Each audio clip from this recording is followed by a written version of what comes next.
Vamos falar do nosso Sol. O Sol, para quem não sabe, está, passando aí pelo máximo do seu ciclo 25. É um máximo de atividade. Quais são as principais características quando o Sol está no máximo da sua atividade? Você tem mais manchas solares, consequentemente você tem mais explosões solares e pode ser que você tenha isso aqui, ó, que está nessa imagem lindíssima aqui, que é nada mais, nada menos do que um buraco coronal.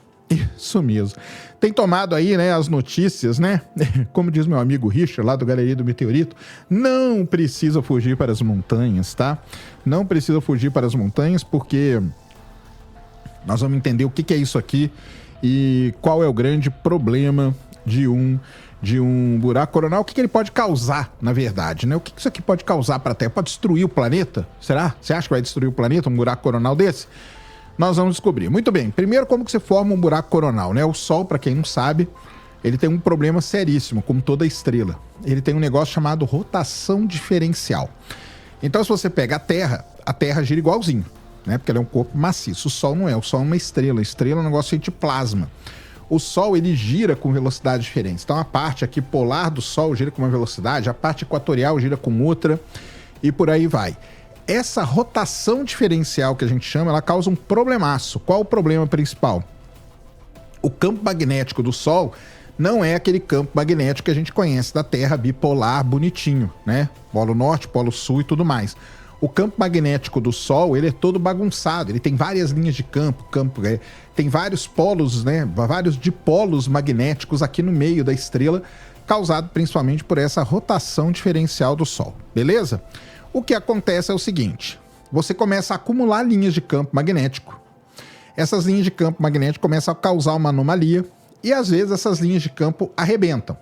Dependendo da maneira como elas arrebentam, elas formam as explosões solares, as flares solares, são causadas por isso. Quando é um feixe muito grande de linhas de campo se arrebentando, forma até o que a gente chama de uma ejeção de massa coronal, ou seja, é tão violenta aquela explosão que sai um pedaço, é como se fosse um pedaço de massa ali saísse do Sol, que é quando vem partículas muito carregadas para a Terra, atingem a Terra e causam o que a gente fala aí das auroras, Principalmente o principal efeito hoje, basicamente, são as auroras boreais, auroras austrais. Muito bem.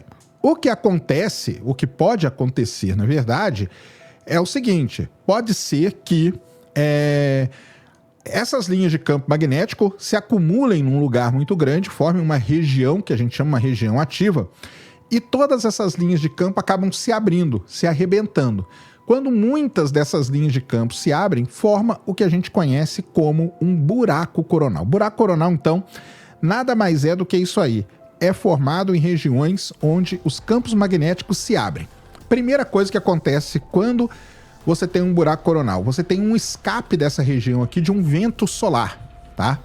Então, o vento solar aqui, ele escapa livremente para o espaço por este buraco coronal. As linhas de campo ali, quando elas estão fechadinhas, igual aqui, tem várias regiões aqui que as linhas de campo estão fechadas.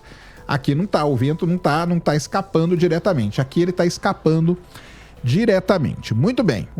Características importantes dos buracos coronais. Eles emitem níveis mais baixos de radiação ultravioleta e raio-x, em comparação com as regiões vizinhas, por isso que eles são mais escuros do que a região vizinha. E o efeito principal disso, principalmente quando é desse jeito aqui, e por que ele está desse jeito aqui? Porque esse buraco coronal está voltado para o planeta Terra, está voltado para a nossa cara. Quando o buraco coronal está desse jeito aqui, voltado para a Terra, o que ele pode causar, na verdade, é uma tempestade solar, uma tempestade geomagnética, que a gente chama, e causar auroras belíssimas, isso mesmo. E quando que isso vai acontecer? De acordo aí com os cálculos que foram feitos, deve acontecer no dia 1º de fevereiro. Então é o seguinte, o diâmetro deste buraco coronal aqui, 62 vezes o diâmetro da Terra. Ele está se movendo a velocidades de mais de 500 km por segundo. Se você fizer 62 vezes o diâmetro da Terra, você vai chegar aí na conclusão que este buraco coronal, ele tem aí mais ou menos, aquele número que eu falei no começo lá, que é 800 mil quilômetros de diâmetro, tá? 800 mil quilômetros de diâmetro teria este buraco coronal.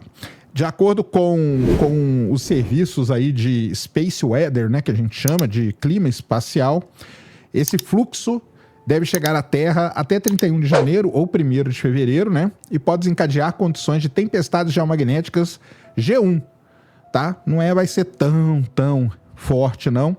Mas pode chegar a G1. Então, é um efeito, vamos dizer assim, é um efeito menor do que uma CME, por exemplo. Uma CME, ela pode desencadear um efeito muito maior, tá? Então tá aí, é isso que está acontecendo. Enfim, né? Então esse buraco coronal com quase 800 mil quilômetros de largura se abriu e está expelindo esse vento solar em direção diretamente ao nosso planeta. O que a gente tem que fazer? Bem, se você tiver grana, pegue um avião e vá agora para a Islândia, porque a chance de você ver a aurora vai ser maravilhosa, tá? Vai ser maravilhosa. Não deve acontecer absolutamente nada com o planeta, tá? Ninguém vai morrer por conta disso. Uma tempestade geomagnética do G1 não é uma tempestade magnética assim tão forte, que vai destruir tudo, que vai destruir os satélites, que vai destruir as linhas de comunicação.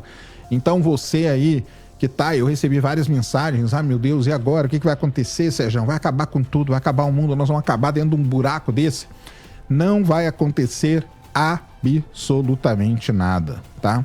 A única coisa, provavelmente, uma tempestade geomagnética G1, uma tempestade geomagnética de nível G1, que é um nível relativamente baixo, e muito provavelmente auroras lindíssimas na região da Islândia, na região norte do planeta e na região sul também do planeta. Então, conselho, se você tem grana, pegue agora que você está vendo esse vídeo, entre aí no site, compre uma passagem para a Islândia e vai lá apreciar as belas auroras de 31 de janeiro, 1º de fevereiro, deve estar chegando aí este vento solar. Então é isso.